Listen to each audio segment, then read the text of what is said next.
ফুটপাতে পয়সা 20 টাকার ইফতারি পর্যন্ত বেচতে পারে না, ওইখানেও চাঁদা দিতে হয়।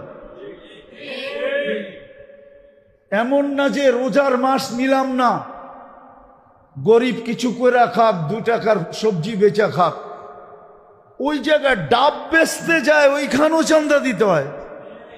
কি মিডিয়া সিডিয়া দেখেন না আপনারা চোখে কিছু? ওই জাতির উপরে ভূমিকম্প কম।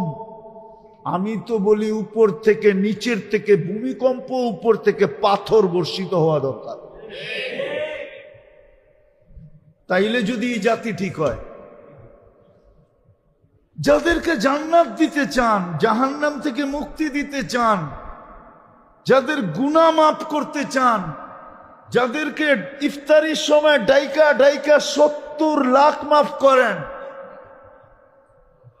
ওই জাতি যদি মাপ পাইতে না চায়, নিজের অবস্থা এরকম বানায়, তোর জন্য ভূমিকম্প কি? সব কম্প হইলে তারপরে ঠিক হবে, এর আগে ঠিক হবে না। মাটির সাথে মিশা যাওয়া উচিত।